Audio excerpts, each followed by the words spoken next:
Nabi Shallallahu Alaihi Wasallam pernah mengatakan, al-zulmu salasah. Kezaliman itu ada 3 bentuk, ada 3 macam. Atau dosa itu ada 3 warna.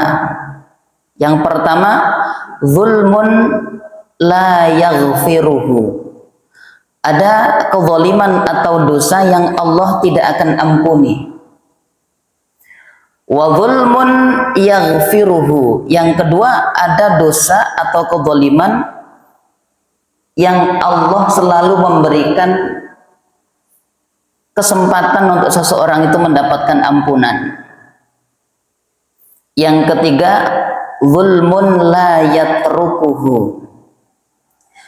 Dosa atau kezaliman yang nanti Allah akan tangguhkan, tidak langsung diampuni, tidak pula langsung diazab, tapi ada sidang panjang yang harus dilalui terlebih dahulu oleh hamba tersebut. Amma dzulmul ladzi la yaghfiruhu, adapun dosa yang tidak bakal diampuni oleh Allah, apa itu? Asyirku, kezaliman berupa syirik. Inna syirka la dzulmun azim, karena kesyirikan itu adalah kezaliman yang paling besar, yang paling dahsyat. Ya, ini sampai-sampai kalau seseorang menghadap Allah membawa dosa atau kezaliman berupa syirik, ini innallaha la yaghfiru ay yushraka bihi wa yaghfiru ma duna dzalika liman yasha.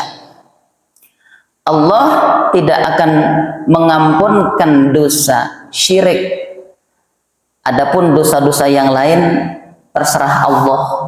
Bisa Allah ampuni, bisa Allah hukum si pelakunya ini.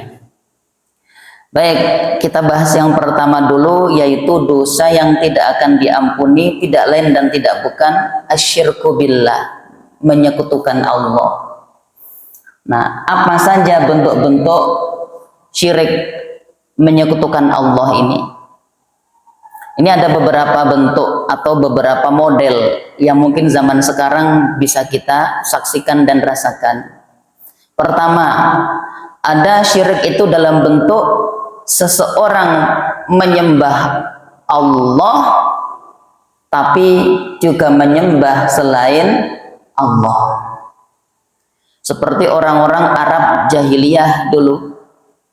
Mereka itu kalau berdoa kadang kepada Allah, kadang kepada berhala. Ada 3 berhala yang mereka selalu agungkan: Lata, Uzza, Manat. Dalam kondisi normal sehari-hari mereka berdoanya kepada berhala. Tapi dalam kondisi genting, misalnya di tengah lautan ada ombak besar, terombang-ambing perahunya, mereka ingatnya meminta kepada Allah. Jadi sesekali minta ke berhala, sesekali minta kepada Allah. Bahkan beberapa orang namanya Abdullah, padahal di masa jahiliyah. Artinya mereka mengakui Allah itu adalah sebagai Tuhan, Tuhan yang paling senior, tapi juga mengakui ada Tuhan-Tuhan junior. Nah, keyakinan semacam ini tetap, walaupun katanya percaya kepada Allah, tapi kepada juga selain Allah, ini masuk dalam kategori syirik. Makanya orang Arab jahiliyah disebut dengan kaum musyrikin, orang-orang yang menyekutukan Allah. Kira-kira hari-hari ini di tengah-tengah masyarakat dunia ada nggak yang seperti itu kira-kira? Nggak ada kali ya. Nyembah Allah tapi juga nyembah selain Allah. Masa banyak? Gunung Kawi. Termasuk nyembah Allah tapi sesekali nyembah setan, itu juga sama.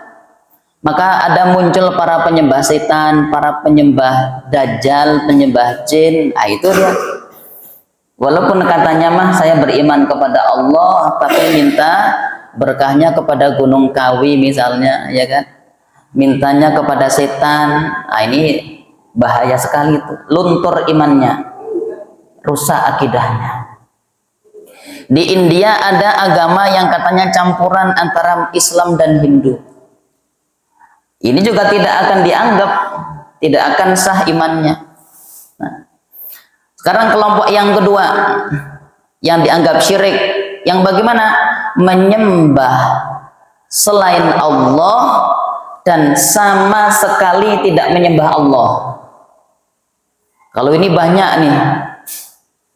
Mohon maaf, agama-agama selain Islam, apalagi agama-agama yang dibuat oleh manusia, itu tidak kenal Allah, tapi nyembah matahari, nyembah api, nyembah apa? Kambing. Kalau di Mesir kuno dulu Tuhannya paling banyak tuh di Mesir, Pak. Saya pernah masuk museum di pinggiran Sungai Nil, masuk ke sana, ya Allah, betapa banyak Tuhannya orang Mesir nih. Ada yang badannya manusia, kepalanya kambing, badannya kambing, kepala manusia. Ke piramid kita dapati ada singa berkepala manusia, ada pula manusia berkepala singa, tinggal diacak-acak aja gitu. Nah, itu diyakini sebagai Tuhan-Tuhan yang memberikan rasa aman, memberikan manfaat, menghindarkan dari mudarat. Menyembah Tuhan selain Allah dan tidak menyembah Allah, maka dalam kaidah agama kita itu masuk dalam wilayah syirik. Mohon maaf, agama-agama selain Islam dan selain Ahlul Kitab itu juga adalah termasuk dalam kategori syirik menurut ajaran kita. Walaupun punten, ketika misalnya kita punya saudara, punya kerabat, punya besti dari kalangan orang-orang non-muslim, jangan kemudian kita panggil, hei musyrik sini, nggak boleh begitu ya. Tetap, hai saudaraku non-muslim, silahkan, boleh diminum, selamat datang. Itu namanya lughatul khitab, bahasa sapaan, bahasa ketika kita berhadapan dengan orang lain ya. Kadang orang tidak siap disebut dengan kafir, tapi merasa biasa saja ketika disebut non-muslim. Padahal dalam ajaran kita itu sama aja, cuman beda mustolah, beda istilah. Maka daripada kita menggunakan bahasa yang mereka kemudian merasa nggak nyaman, gunakanlah bahasa yang nyaman. Yang penting intinya sama saja ya.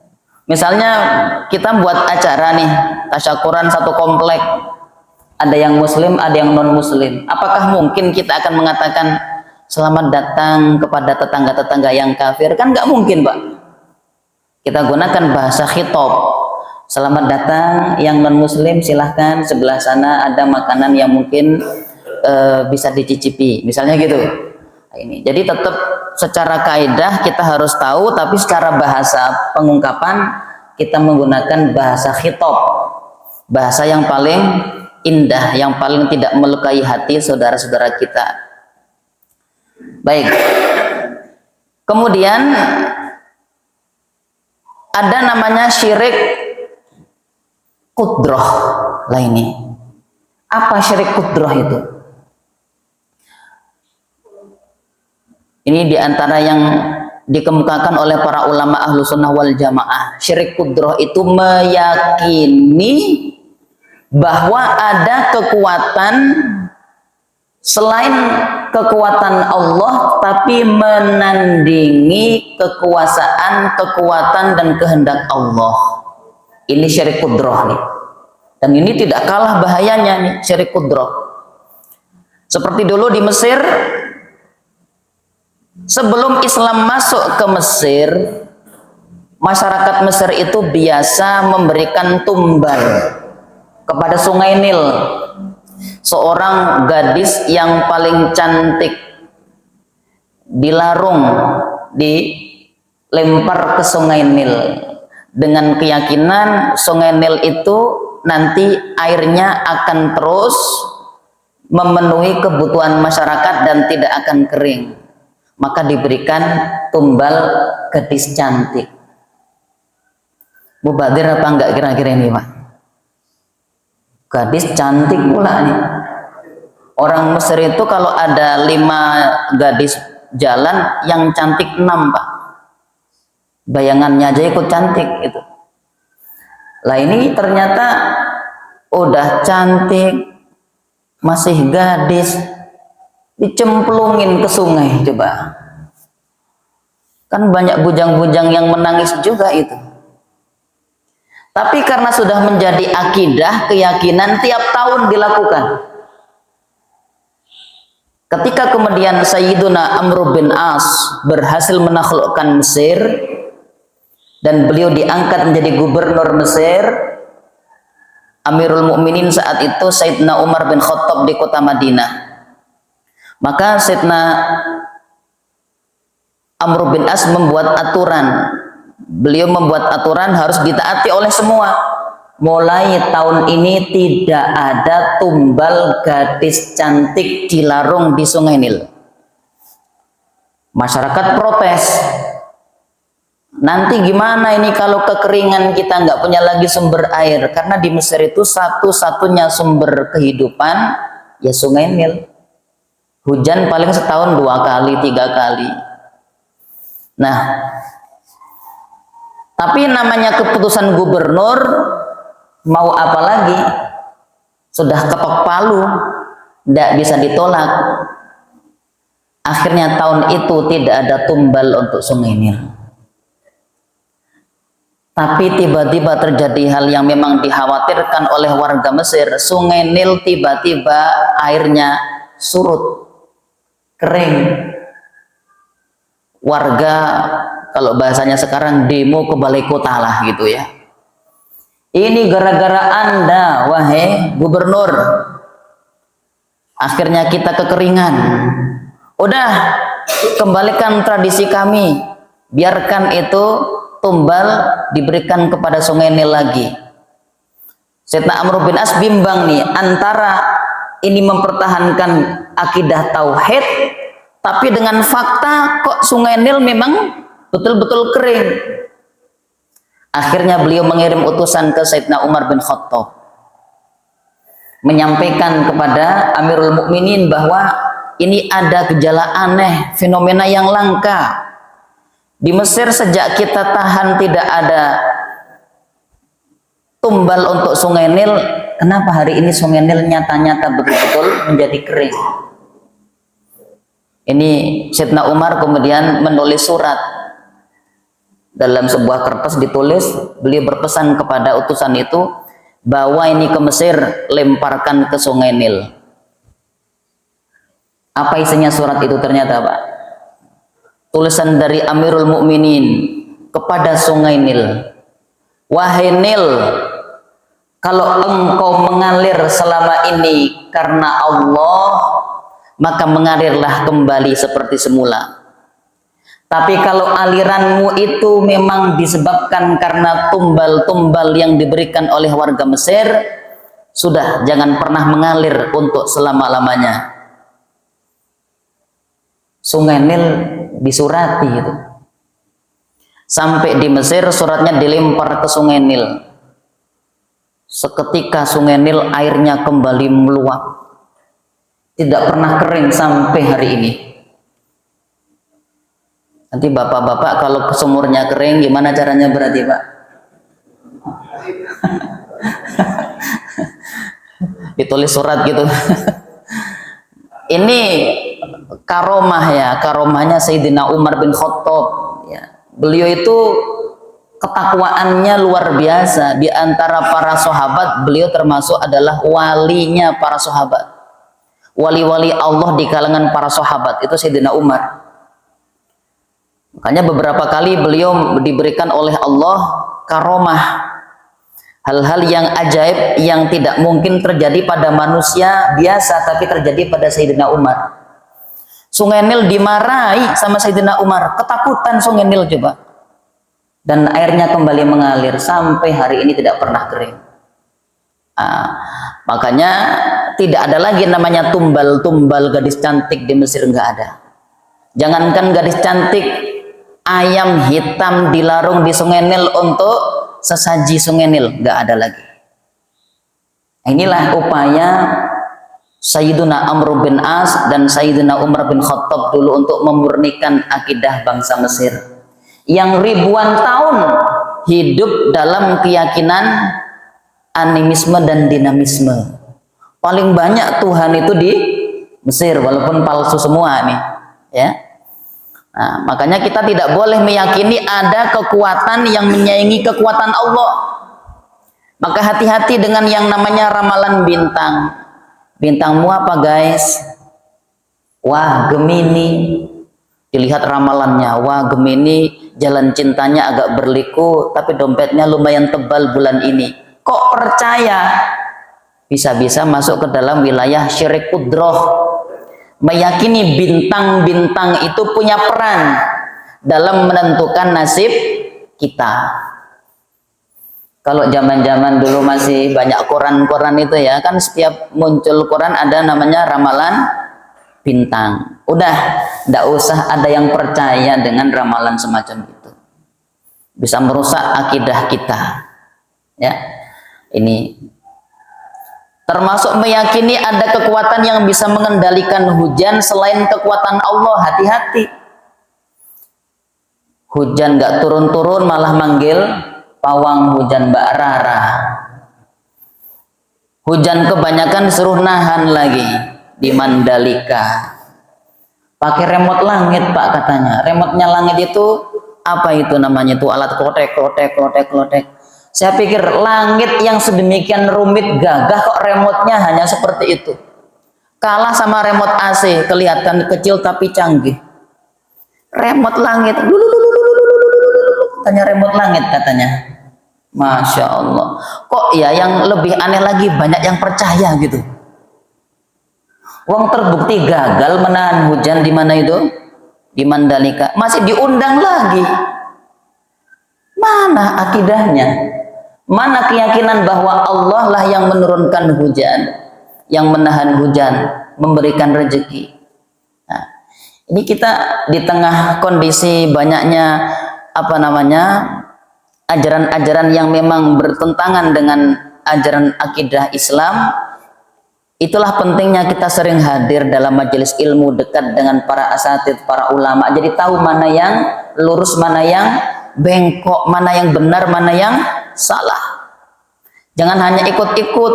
Dulu sempat ramai di TikTok, Instagram, anak-anak muda itu ya, minta ke langit, hai langit, turunkan hujan, turunkan duit, turunkan rezeki. Minta kok ke langit. Kalau niatnya hanya ikut-ikut, tidak diiringi dengan akidah, dengan keyakinan, yaitu iseng-iseng berdosa. Tapi kalau dia ada keyakinan bahwa memang langit punya kuasa dengan sendirinya memberikan kebaikan, memberikan hujan, memberikan rezeki, jatuh ke dalam syirik kudroh. Lah ini berbahaya sekali. Jadi kalau hujan nggak kunjung datang, kita mintanya ke siapa? Ini nggak ada yang jawab ini. Minta ke siapa? Allah. Jangan minta ke Mbak Rara, jangan. Ya. Udah bayar mahal, gagal pula mancing hujannya. Minta ke Allah. Salat istisqa. Ini kenapa kok mulai ada hujan di berbagai tempat, di Balikpapan mulai gerimis-gerimis. Kemarin di Jawa Tengah udah hujan luar biasa, derasnya. Alhamdulillah di beberapa daerah sudah mulai ada sholat istisqa. Setelah kita mengalami kemarau panjang, nggak tahu kalau di Balikpapan, kami di Jawa udah berbulan-bulan nggak diguyur hujan, Pak. Ya, sungai-sungai pada hampir kering. Air sungai jadi asin. Kenapa? Yang masuk air laut. Ini namanya syirik kudroh. Sudah berapa berarti itu? Syirik yang pertama tadi apa? Menyembah Allah, tapi juga menyembah selain Allah. Yang kedua, menyembah selain Allah saja tanpa mengenal Allah. Yang ketiga, meyakini ada kekuatan yang menandingi kekuatan Allah. Makanya kalau kita datang ke dokter ketika sakit, harus selalu meyakini dokter itu sekedar perantara. Jangan minta sembuh kepada dokter, mintanya obat dan resep, tapi minta sembuhnya kepada Allah. Jangan salah alamat. Minta sembuh ke dokter, dokternya aja kadang-kadang juga sakit gitu. Maka minta sembuh hanya kepada Allah. Maka Allah itu asy-syafi, sedangkan dokter hanya ad-dawi. Dokter cuma ngasih obat, Allah yang ngasih sembuh. Maka sebelum berangkat ke dokter, sempatkan sholat 2 rakaat sambil di jalan, sambil terus berdoa kepada Allah. Demikian pula dalam hal-hal yang lain. Ya, seorang istri jangan menganggap suaminya lah pembuka pintu rezeki sepenuhnya, karena dia hanya yang memindahkan rezeki dari luar dibawa ke rumah. Jadi ketika seorang suami disebut rozik, itu rozik bukan dalam arti yang hakiki, tapi hanya sekedar sebagai perantara. Adapun rozik yang sesungguhnya adalah Allah Subhanahu wa Ta'ala. Kemudian ada namanya syirik dalam rupa yang agak berbeda, tapi ini banyak di berbagai negara, yaitu apa? Tidak meyakini wujudnya Allah atau ateis. Orang-orang ateis, tapi kan mereka tidak percaya kepada Allah. Kok disebut syirik? Karena mereka menyamakan Allah dengan nihil, ketiadaan. Ini sebenarnya orang yang paling tidak bisa menggunakan akalnya adalah orang yang menyimpulkan bahwa Allah itu tidak ada. Dan ini banyak orang yang sudah bosan dengan ajaran Kristen di Barat, itu rata-rata kemudian menjadi orang-orang beraliran ateis.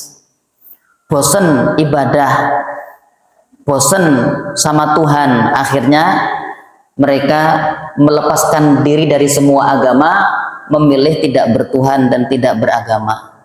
Tapi orang-orang semacam ini, mereka tidak percaya, tidak takut kepada Tuhan, tapi paling takut kepada hantu. Nah, ini orang-orang ateis nih, ya. Dan lemah jiwanya, dapat masalah sedikit langsung pilih bunuh diri. Nah, ini orang ateis. Makanya jangan dikira orang-orang ateis walaupun hidup di negara maju, fasilitas hidupnya lengkap, tapi mereka bahagia. Tidak. Karena mereka sebenarnya hatinya penuh dengan kegelisahan. Allah sendiri yang mengungkap kondisi itu di dalam firman-Nya. وَمَنْ أَعْرَضَ عَنْ ذِكْرِي فَإِنَّ لَهُ مَعِيشَةً ضَنْكًا وَنَحْشُرُهُ يَوْمَ الْقِيَامَةِ أَعْمَى. Siapa yang berpaling dari mengingat aku, tidak meyakini kepadaku, maka kehidupan dia akan penuh dengan kesempitan, kegelisahan, tidak akan merasakan manisnya kehidupan, stres. Makanya tingkat bunuh diri paling tinggi di dunia adalah di Jepang. Walaupun Jepang itu fasilitas kehidupannya lengkap, gaji rata-rata per kapita sudah dianggap mewah, teknologi canggih, kurang apa lagi coba orang Jepang tuh? Kurang iman aja. Semuanya sudah terpenuhi di Jepang, kesehatan, fasilitas kesehatan lengkap, pendapatan per kapita juga sudah di atas rata-rata dunia. Apalagi semuanya ada di sana, yang nggak ada itu keimanan. Banyak orang Jepang yang tidak kenal dengan Tuhan. Makanya kalau dapat masalah, pagi-pagi mau berangkat kerja ribut dengan istri, sampai di kantor dimarahin sama bos, pulang bukan ke rumah tapi ke Gunung Fuji. Ngapa? Bunuh diri, harakiri, dah daripada aku sengsara, ditagih hutang, dimarahin istri, dimarahin bos, mendingan mati, istirahat dari semua masalah hidup. Ini persepsi orang-orang ateis seperti itu. Padahal kalau dalam akidah kita, orang bunuh diri itu justru berpindah kepada kesengsaraan yang tidak akan ada akhirnya. Karena seseorang itu, kata baginda Nabi, kalau mati bunuh diri, maka nanti akan disiksa di akhirat dengan bagaimana saat dia mengakhiri hidupnya. Matinya minum baygon, wah di neraka baygon terus itu nanti dia minum. Matinya gantung diri, oh, nanti di sana juga setiap hari digantung terus. Ada yang naik ke apartemen, lompat kepala pecah. Di neraka sehari-hari kegiatannya cuman naik gunung, lompat kepala pecah, kembalikan lagi, naik lagi, lompat kepala pecah, kembalikan lagi, naik lagi, lompat kepala pecah, terus begitu tanpa ada akhirnya. Makanya kalau orang tidak beriman, apalagi para penganut ateis, itu solusi dari semua masalah kehidupan mati. Inilah berbahaya. Bahkan ada aplikasi bunuh diri online. Pernah Pak itu di Jepang tuh? Aplikasi, kalau kita kan aplikasi belanja online, aplikasi transportasi online. Di sana kok ada aplikasi bunuh diri online. Kayak mana itu coba? Dijemput di TKP, kemudian diantarkan ke apartemen yang diingini, dibantu didorong dari atas. Gitu. Sampai ada aplikasinya itu. Masya Allah. Nah ini. Maka kalau orang tidak mengenal Allah, kosong hatinya dari keimanan, hidupnya tidak akan merasakan kebahagiaan. Gelisah, resah, banyak masalah, stres, akhirnya putus asa. Sudah di dunianya tidak mendapatkan kenikmatan, di akhirat dicampakkan kepada api neraka yang tidak ada batas akhirnya. Khalidina fiha abada. Maka pertahankan akidah kita, jangan sampai bergeser kemudian menjadi orang-orang yang celaka. Kenapa? Karena menyekutukan Allah dengan yang lain. Ini pertama, tidak akan diampuni. Orang mati masih membawa noda-noda syirik. Tapi kalau dia sebelum meninggalnya kok bertobat, diampuni apa tidak kira-kira? Diampuni, karena Allah maha luas ampunannya selagi malam yugharghir, selagi belum rohnya di kerongkongan. Ketika belum selagi belum seperti itu, diampunkan dosanya insya Allah. Ya. Walaupun dulunya dia melakukan syirik puluhan tahun, sebelum mati H-1 tobat dia, diampuni oleh Allah. Yang bahaya sampai mati belum tobat, kekal di dalam neraka. Na'udzubillahi min dzalik. Dosa yang kedua, Nabi mengatakan wa dzulmun yaghfiruhu. Ada dosa yang selalu diberikan kesempatan, Allah akan ampuni kapan saja. Walaupun misalnya di dunia belum sempat tobat, di akhirat Allah masih berkenan untuk mengampuni. Dosa yang seperti apakah itu? Zulmun fima bainahu wa baina rabbih. Dosa atau kezaliman yang dilakukan oleh seorang hamba, tapi kaitannya hanya dengan Allah saja. Misalnya ada yang pernah sholatnya telat, ada yang pernah minum minuman keras tapi tidak ngajak-ngajak temannya, ada yang pernah makan babi tapi tidak diupload di Instagram, makan babi tapi sembunyi-sembunyi. Itu kapan saja dia akan tobat, Allah ampuni. Bahkan ketika misalnya kok dia meninggal belum sempat tobat, masih ada peluang mendapatkan ampunan Allah. Selagi tidak merugikan orang lain dan selagi dosanya tidak dia bangga-banggakan di hadapan manusia. Karena Nabi mengatakan kullu ummati mu'afa illal mujahirun. semua umatku ini akan diampuni dosanya oleh Allah kecuali yang melakukan dosanya dengan terang-terangan. Terang-terangan itu bagaimana ya Rasulullah? Orang yang melakukan dosa di malam hari tidak ada orang yang melihatnya, tapi di pagi hari dia ceritakan dengan penuh bangga dosanya itu kepada kawan-kawannya. Saat itulah dia menjadi mujahirun. Tidak diampuni dosanya orang mujahirun. Makanya kalau kita pernah melakukan dosa, saya mau nanya dulu nih, pada punya dosa nggak Bapak Ibu nih?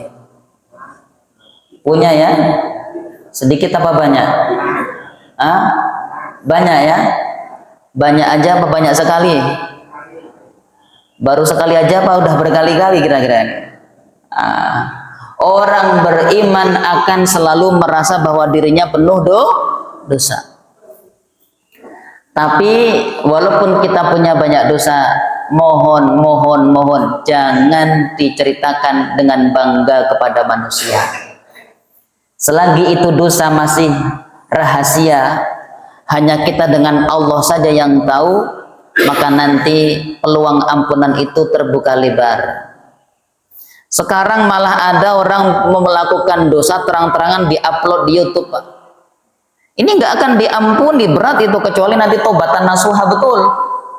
Kemarin ada membuat video ya di YouTube, diupload viral tuh, pakai jilbab perempuan masuk ke makanan yang memang jelas-jelas ini makanan babi panggang, sate babi, macam-macam serba babi. Dia masuk, "Hai guys, aku lagi di warung yang semua menunya babi guys. Kita mau nyicipi ya guys. Sate babi di sini kayak mana rasanya guys? Ikuti terus guys." Akhirnya sate babi dihidangkan di depannya. "Oke guys, sekarang ini sate babi menu spesial di restoran ini. Kita cicip ya guys. Jangan lupa lo guys, baca bismillah dulu guys, biar berkah." Masya Allah, ini bukan hanya terang-terangan melakukan dosa, tapi dia tala'ub biddin, mempermainkan agama. Orang semacam ini jangan dibiarkan lenggang kangkung, harus segera dilaporkan ke pihak kepolisian agar diberikan efek jerah. Jangan juga digebukin bareng-bareng, tidak boleh ya. Ini pelanggaran, merusak norma dan kehormatan agama. Ya, ini terjadi. Makanya kalau kita pernah punya dosa masa lalu, jangan pernah diceritakan kepada siapapun, kecuali memang orang yang terpercaya yang bisa kita minta solusi atau masukan agar kita menjadi lebih baik. Ada satu kisah suami istri, Pak. Pengantin baru beberapa, mungkin sebulan 2 bulan mereka menikah. Dari awal suaminya udah, "Pokoknya dek, aku terima kau apa adanya, aku terima kau sepenuhnya." Istrinya Masya Allah merasa sangat dimuliakan, dimanja. Kemudian dia di masa lalunya ketika SMA pernah punya pacar, bahkan pernah sampai melakukan hubungan di luar nikah. Walaupun setelah itu dia bertobat. Tapi ketika mendapatkan sikap penghormatan, dimuliakan oleh suami, akhirnya dia malah merasa nggak enak. Akhirnya dalam kondisi sedang ngobrol santai, dia bilang ke suaminya, "Mas, kamu bener mas sayang sama aku?" "Ya bener, aku kan udah menerima kamu apa adanya. Kalau nggak sayang, aku nggak akan nikah sama kamu, nggak akan memanjakan kamu. Tapi mas bener mas, kamu sayang nih sama aku. Walaupun aku di masa lalu mungkin nggak seperti aku yang saat ini mas. Bener deh, pokoknya masa lalumu kayak apa, aku tidak akan pernah mencampuri masa lalumu. Aku menerima kamu hari ini." Tapi mas, dia merasa apa? Berdosa kepada suaminya yang memuliakan dia sedemikian rupa, padahal masa lalunya kelam. Dia akhirnya merasa pokoknya aku harus cerita. Aku nggak bisa menahan ini semuanya. Aku mau cerita boleh nggak mas? Tapi kamu jangan marah mas. Cerita aja dek. Aku nggak marah dong. Aku kan suamimu. Bener mas nggak marah. Iya dek nggak apa-apa cerita aja.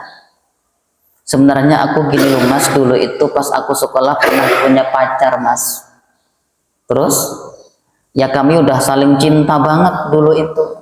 Terus ya akhirnya kami pernah jalan berdua mampir di penginapan. Terus ya kamu nggak marah mas. Terus ya terjadi apa yang diharapkan apa tidak diharapkan, kira-kira itu. Kaget suaminya, menangis, dia dipeluk istrinya juga menangis. Setelah tangisannya mulai reda, suaminya menuju ke lemari, diambil koper istrinya, masukkan semua baju-baju istrinya, langsung, dek, aku antar kamu sekarang pulang. Loh mas, aku pulangkan kamu ke rumah orang tuamu. Loh mas, katanya kamu nggak marah. Aku nggak marah, cuman aku tidak mau menerima kondisimu setelah semuanya diceritakan seperti ini. Aku kembalikan kamu ke orang tuamu. Kira-kira di situ yang salah siapa?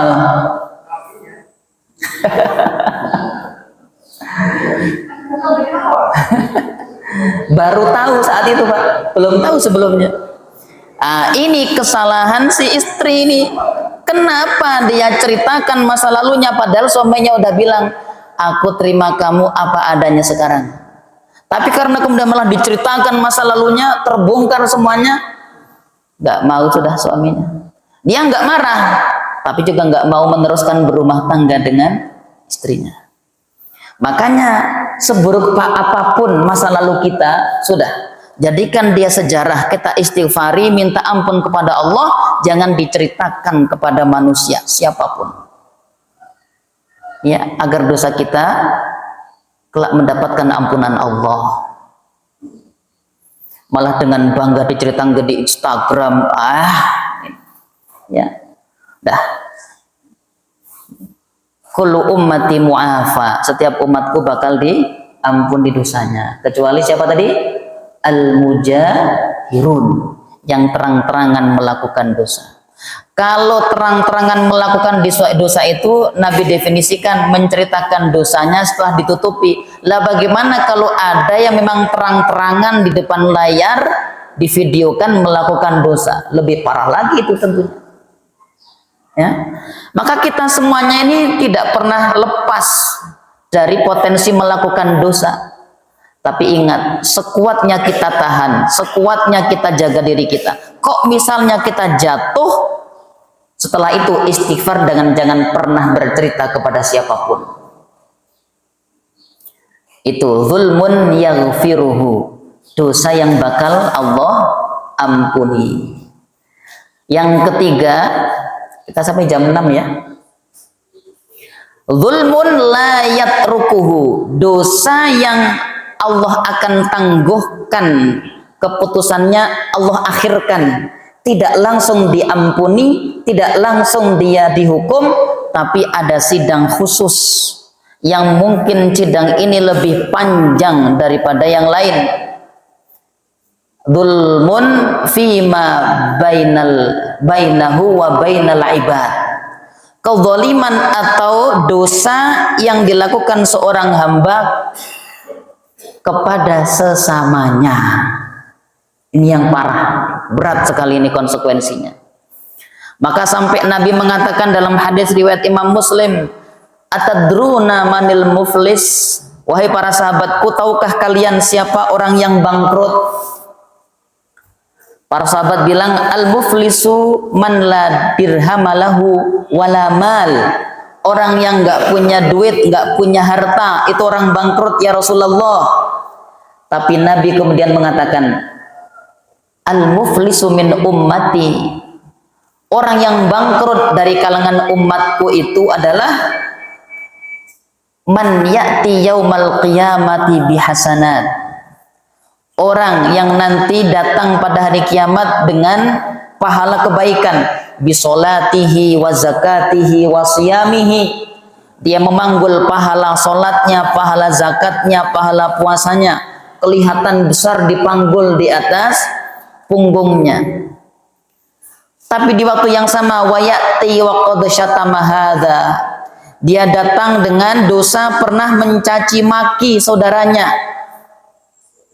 Wa qadzafa hadza, pernah menuduh orang lain dengan tuduhan yang tidak beralasan, merusak nama baik orang lain.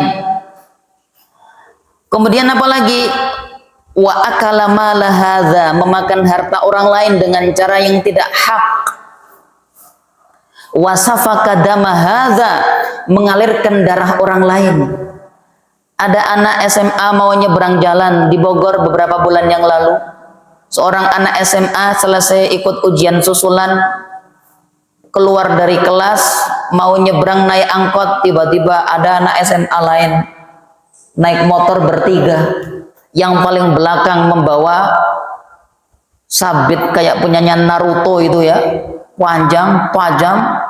Tiba-tiba ketika melewati anak itu berjajar 4 apa 5 anak, diayunkan Pak, set, cuman pengen ngecek seberapa tajam ini celurit. Kenapa kok bukan pohon pisang aja yang dipakai, coba harus leher manusia. Seret, yang paling depan melihat ada celurit diayun, menghindar, selamat. Yang kedua menunduk, selamat. Yang ketiga geser, selamat. Yang keempat nggak sadar, tahu-tahu cerep, langsung meninggal di tempat. Apa salahnya itu? Kenal saja tidak, komunikasi belum pernah, tiba-tiba diayunkan celurit tepat di lehernya. Kalau yang seperti itu kemudian di dunia tidak dibalas, oh, tunggu di akhirat ada pengadilan yang tidak akan pernah dia lepas darinya. Sering sekali sekarang ini darah itu kayaknya kok murah sekali, mudah tertumpah. Padahal pertama kali yang akan ditanya oleh Allah tentang dosa-dosa di hari kiamat adalah masalah darah. Ya, wasafaka dama hadza. Kemudian wa daraba hadza, gampang memukul. Orang lagi jalan lari-lari pagi tahu-tahu dijotos. Apa salahnya dia kok dijotos? Nih. Maka hati-hati. Mungkin kadang-kadang orang itu ibadahnya baik, 5 waktu sholatnya, berangkat haji bolak-balik, umroh tiap bulan, puasa Senin Kemis, setiap malam sholat tahajud, setiap hari khatam 1 juz. Tapi sama tetangga lisannya tajam, sama istri gampang marah, sama suami gampang melotot, sama anak-anak bahasanya kasar, plak-plek, pukul sana pukul sini. Sama bawahan bahasanya sering menyakiti. Hati-hati, kezaliman semacam itu tidak akan selesai kecuali nanti akan ada sidang lanjutan di akhirat, dan ini yang paling melelahkan. Imam Asy-Syafi'i pernah mengatakan, bi'sazadi ilal mi'ad ilal ma'ad al-udwanu 'alal ibad. Seburuk-buruk bekal perjalanan seseorang ke kampung akhirat itu adalah kezaliman kepada sesama, kezaliman kepada saudara, kepada tetangga, kepada kenalan kita, kepada orang lain. Nabi mengatakan al-zulmu dzulumatun yaumal qiyamah. Perbuatan zalim itu hanya akan menjadi kegelapan yang menyusahkan langkah seorang hamba kelak di hari kiamat. Imam Sufyan Ats-Tsauri pernah menyatakan dalam sebuah kalimatnya, la in laqitallaha bi sab'ina dzamban fima bainaka wa bainallah. Seandainya nanti pada hari kiamat engkau menghadap Allah dengan membawa 70 dosa, tapi itu dosa yang hanya antara engkau dengan Allah saja, tidak merugikan orang lain. ahwanu alaika, itu lebih ringan bagimu min an talqallaha bidzambin wahidin fima bainaka wa bainal ibad. 70 dosa kita bawa kelak di akhirat, tapi dosa kita dengan Allah saja. Lebih baik, lebih ringan itu nanti perhitungannya daripada kita membawa satu dosa, tapi itu kaitannya dengan hak sesama manusia. Berat sekali. Makanya yang punya utang, utangnya dibayar. Jangan ada orang, saya pinjam dulu ya 100. Kan lagi viral tuh, pinjam dulu 100 tuh. Tapi niatnya apa? Nggak akan mengembalikan. Oh, Nabi mengatakan, siapa yang berhutang dengan niatan akan mengembalikan, Allah bakal bantu dia sampai lunas hutangnya. Tapi siapa yang dari awal niatnya memang nggak mengembalikan, maka Allah akan persulit sampai betul-betul dia tidak bisa mengembalikan hutangnya. Tapi insya Allah di sini mah nggak ada yang punya hutang. Paling hutang puasa paling. Nah, termasuk mungkin kita pernah menyakiti hati saudara kita. Kalau kita masih ingat, segera minta maaf. Jangan ada gengsi dalam meminta maaf. Mazadallahu bi'afwin illa izza. Allah tidak menambahkan seseorang dengan memaafkan atau dengan meminta maaf, kecuali malah semakin dia mulia di hadapan Allah. Ya. Maka hati-hati dalam kita berinteraksi dengan sesama kita, dengan tetangga kita, dengan saudara kita. Jaga lisan kita, jangan menyakiti. Kadang banyak orang yang gara-gara misalnya dia sering ibadah haji, sombong muncul gara-gara ibadah, itu biasa Pak. Karena iblis itu sombong bukan karena apa? Bukan karena sekedar bahannya katanya lebih bagus dari Adam, tapi karena iblis merasa, aku loh sudah ribuan tahun sujud kepada Allah, tidak ada tempat di langit dan bumi satu depa pun kecuali pernah aku gunakan untuk sujud. Lah kok sekarang aku disuruh sujud untuk kepada Adam? Nehi, sorry lah yau. Sombong, merasa lebih mulia karena ibadahnya. Adam kan baru diciptakan kemarin sore. Lah saya ribuan tahun menyembah, ribuan tahun ibadah, lah kok sujud kepada junior yang baru kemarin diciptakan. Nah, kesombongan muncul. Padahal yang memerintahkan sujud kan bukan Adam. Itu perintah Allah. Maka semestinya dia maknai sujud kepada Adam sebagaimana sujud dia sehari-hari kepada Allah. Karena itu sama-sama perintah Allah. Mulai hari ini berhati-hati ya, terutama dalam kita menggunakan medsos, ngasih komen-komen di grup WA misalnya. Jangan sampai ada kata-kata yang membuat saudara kita tersakiti. Apalagi ini menjelang pesta demokrasi. Nggak apa-apa, beda pilihan, asalkan ukhuwah tetap dijaga. Yang pasti apa? Kita sama-sama minta agar Indonesia diberikan pemimpin yang terbaik. Allahumma. Kurang keras nih, Allahumma. Pemimpin yang terbaik untuk Indonesia kita minta tiap hari. Masya Allah. Baik, itu ya. Jadi kezaliman semacam itu jangan sampai kita kemudian merasa biasa-biasa saja, karena hanya akan menyebabkan kesengsaraan kelak di hari pembalasan.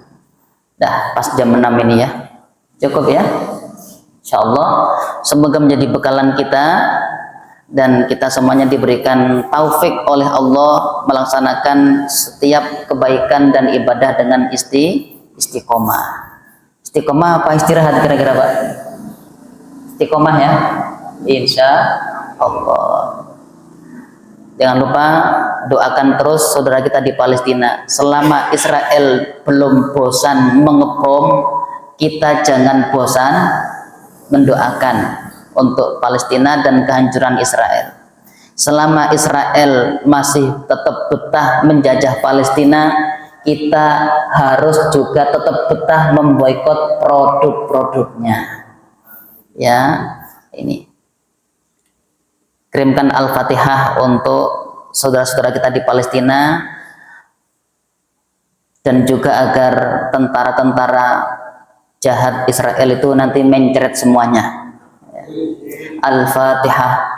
A'udzubillahi minasyaitonir rajim. Bismillahirrahmanirrahim. Alhamdulillahirabbil alamin. Arrahmanirrahim. Maliki yaumiddin. Iyyaka na'budu wa iyyaka nasta'in. Ihdinas siratal mustaqim. Siratal ladzina an'amta 'alaihim ghairil maghdubi 'alaihim waladdallin. Amin. Allahumma 'allimna ma yanfa'una wanfa'na bima 'allamtana wa zidna 'ilman nafi'a. Allahumma hdina wahdi bina waj'alna sababan liman ihtada. Allahumma walli umurana khiyarana wa la tuwalli umurana syirarana. Allahumma ya qawiyyu ya matin unsur ikhwanana al-mujahidina fi Palestin. Allahumma unsur ikhwanana al-mustad'afin. Allahumma arham mautahum taqabbal syuhada'ahum dawi jarhahum washfi mardahum. Allahumma alaika bisahayinata wa a'wanihim. Allahumma damirhum tadmira waqtulhum badada wa la tughadir minhum ahada ya qawiyyu ya matin ya muntaqim. Wa sallallahu ala sayyidina Muhammadin wa alihi wa ashabihi ajma'in. Wa akhiru da'wana anil hamdulillahi rabbil alamin. Subhanakallahumma wa bihamdika asyhadu an la ilaha illa anta astaghfiruka wa atubu ilaik. Assalamualaikum warahmatullahi wabarakatuh.